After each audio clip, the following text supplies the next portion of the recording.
Página 18. Colapso, ¿por qué unas sociedades perduran y otras desaparecen? Por Jared Diamond, 2005. 0.2. Colapsos, pasado y presente. La Groenlandia noruega es solo una de las muchas sociedades del pasado que se vinieron abajo o desaparecieron dejando tras de sí ruinas monumentales como las que Shelley imaginó en su poema Ozymandias.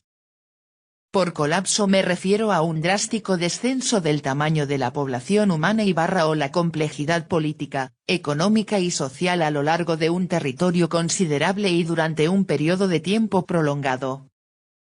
El fenómeno del colapso es por tanto una forma extrema de los diversos tipos de declive más leves, y acaba siendo arbitrario establecer cuán drástico debe ser el declive de una sociedad hasta reunir las características adecuadas que nos permitan calificarlo de colapso. TV escribe.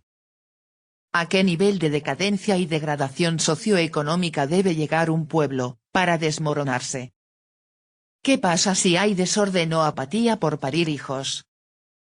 Cuando el humano cae en la apatía y del desaliento, inicia una era de inutilidad. Diamond escribe. Algunos de estos tipos de declive más leves son los auges y decadencias secundarios corrientes o las reestructuraciones políticas, económicas y sociales menores de una sociedad determinada, la conquista de una sociedad por parte de otra sociedad vecina, o su declive vinculado al auge del vecino, sin que se altere el tamaño total de la población o la complejidad de la región en su conjunto y la sustitución o derrocamiento de una élite gobernante por parte de otra.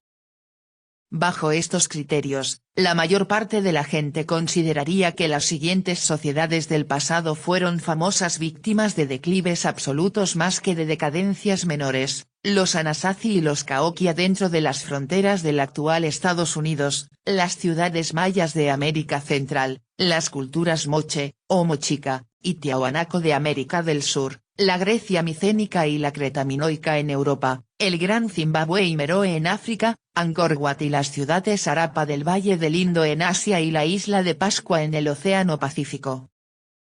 Las ruinas monumentales abandonadas por esas sociedades del pasado ejercen sobre todos nosotros una fascinación romántica. Quedamos maravillados cuando de niños sabemos de ellas por primera vez a través de imágenes. Cuando crecemos, muchos de nosotros planeamos unas vacaciones que nos permitan contemplarlas de primera mano como turistas.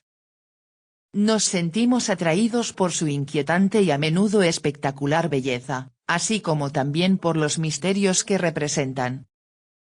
La escala de las ruinas atestigua la antigua riqueza y poder de sus constructores, la jactancia de ese "considerad mis obras rabiado poderosos", en palabras de Shelley. Sin embargo, sus artífices desaparecieron, abandonaron las enormes estructuras que con tanto esfuerzo habían erigido.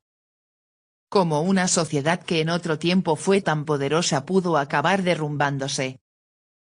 ¿Cuál fue el destino de sus habitantes? Se mudaron, y, en ese caso, ¿por qué? ¿O perecieron de algún modo desagradable? Tras este romántico misterio se esconde una idea acuciante. ¿Podría un destino semejante cernirse finalmente sobre nuestra sociedad opulenta? ¿Contemplarán algún día los turistas perplejos los herrumbrosos restos de los rascacielos de Nueva York como contemplamos nosotros en la actualidad las ruinas de las ciudades mayas cubiertas por la jungla? TV escribe. En caso de una destrucción masiva, es poco probable que queden suficientes humanos para reiniciar los sistemas. Caer en la prehistoria, representa demasiados riesgos. Una destrucción deliberada, provocaría tal cantidad de contaminación, que los supervivientes, verían muy difícil iniciar un nuevo orden. Diamond escribe. Durante mucho tiempo se ha sospechado que un gran número de estos misteriosos abandonos estuvieron al menos en parte provocados por problemas ecológicos. La gente destruyó inadvertidamente los recursos naturales de los que dependían sus sociedades. Esta sospecha de suicidio ecológico impremeditado ecocidio, se ha visto confirmada por los descubrimientos que en décadas recientes han realizado arqueólogos, climatólogos, historiadores, paleontólogos y palinólogos, científicos que estudian el polen.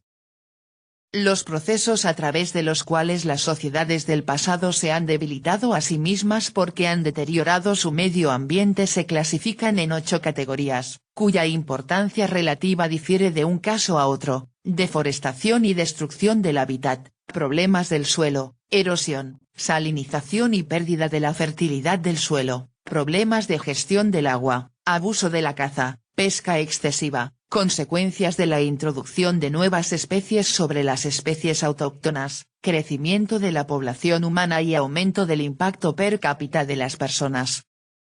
Aquellos desmoronamientos del pasado tenían tendencia a seguir cursos en cierto modo similares que constituían variaciones sobre un mismo tema. El aumento de población obligaba a las personas a adoptar medios de producción agrícola intensivos, como el regadío, la duplicación de cosechas o el cultivo en terrazas, y a extender la agricultura de las tierras óptimas escogidas en primer lugar hacia tierras menos rentables con el fin de alimentar al creciente número de bocas hambrientas. Las prácticas no sostenibles desembocaban en el deterioro medioambiental de uno o más de los 8 tipos que acabamos de enumerar, lo cual significaba que había que abandonar de nuevo las tierras poco rentables. Entre las consecuencias para la sociedad se encontraban la escasez de alimentos, el hambre, las guerras entre demasiadas personas que luchaban por recursos demasiado escasos y los derrocamientos de las élites gobernantes por parte de masas desilusionadas. Al final, la población decrecía por el hambre, la guerra o la enfermedad, y la sociedad perdía parte de la complejidad política, económica y cultural que había alcanzado en su momento cumbre. Algunos autores se sienten tentados a establecer analogías entre la trayectoria de las sociedades humanas y la de las propias personas, hablar del nacimiento, crecimiento, madurez, senectud y muerte de una sociedad, y suponen que el largo periodo de senectud por el que la mayoría de nosotros atravesamos entre la etapa de madurez y la muerte también puede interpretarse así en el caso de las sociedades. Pero esa metáfora se revela errónea para muchas sociedades del pasado, y para la moderna Unión Soviética, decayeron rápidamente tras alcanzar unas cifras y un poderío cumbres, y esa decadencia súbita debió de constituir una sorpresa y un duro golpe para sus ciudadanos.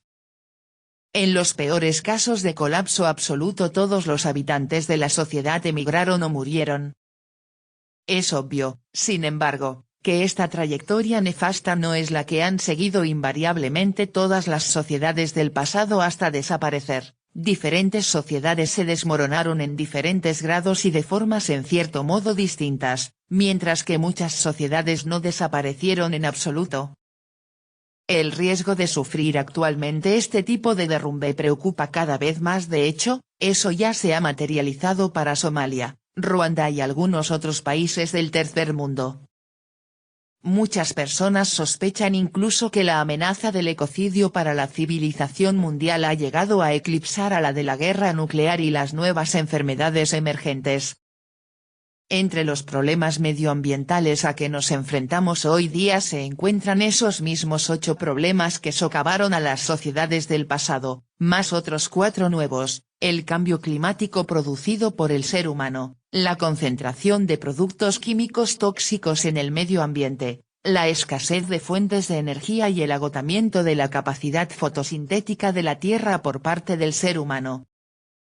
La mayoría de estas 12 amenazas, se afirma, se convertirá en un factor determinante al cabo de unos pocos decenios. O resolvemos estos problemas para entonces o los problemas no solo debilitarán a Somalia, sino también a las sociedades del primer mundo.